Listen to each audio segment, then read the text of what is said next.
I'm Chaz from Pair of Dice Paradise and Board Game Geek. I'm here with Mark Walker from Flying Pig Games. Yeah. And you are going to share with me the tale of the Battle of Kursk. As a matter of fact, I am. I just wanted to let folks know about this new combat game that we have out. It just recently was released. One of the things I'm most proud about is our production values in any of these games. I know that some of you do play war games, some of you may not. Those of you may not like it because you don't like to push around little tiny chits and get out tweezers and stuff like that.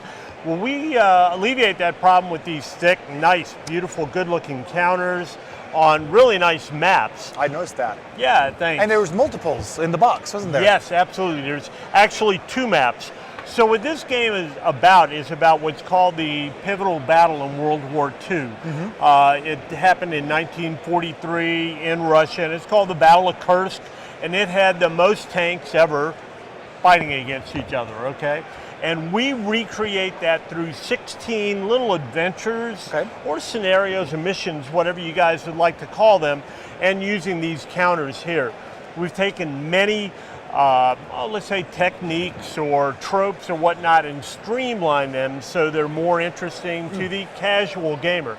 There's only 8 pages of rules in this game. Really? Yeah. Oh. Thanks. I'm glad that you were impressed by that. Well, no, for a war game, for that type of thing, I'm used to the 40-page, this is how the infantry units will respond to this type of weather condition and stuff like that. Exactly, and when to change their underwear and stuff like that. Yes. Well, you never have to change these guys' underwear the entire game, so it's really... Finally. Yes! Why didn't anyone think of that before? But, so let me just give you an example of how simple playing this game can be. Okay. On your turn, you roll for initiative. Everyone's rolled for initiative all their life. We don't need to explain that, right?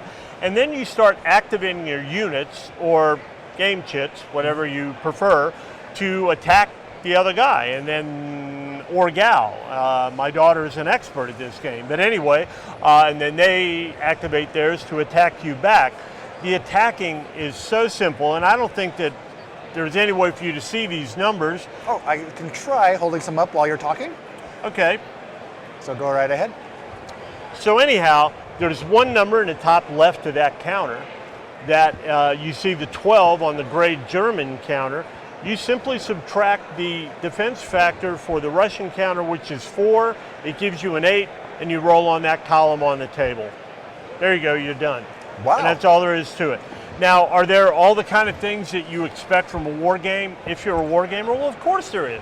If you've got your tanks or your little dudes, in the forest, then they're harder to hit, they're harder to fight, they're harder to eliminate.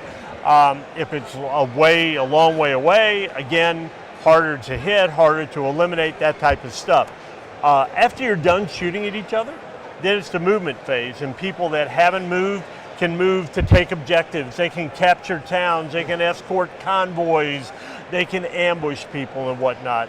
And to throw a little bit of sauce into the whole mix, are these things called action cards. Now, each side gets a couple per turn, depending on the mission, adventure, scenario, and you can play them. And they do things like allow a unit to move 2 more movement points.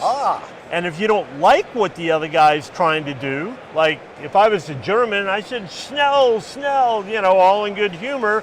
Then as a Russian, you go, nyet. And it's like the equivalent of a nope card in Exploding Kittens.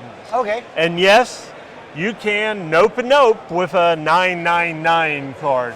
So there's a lot of interaction, and there's also some laughs, and there's just a lot of fun.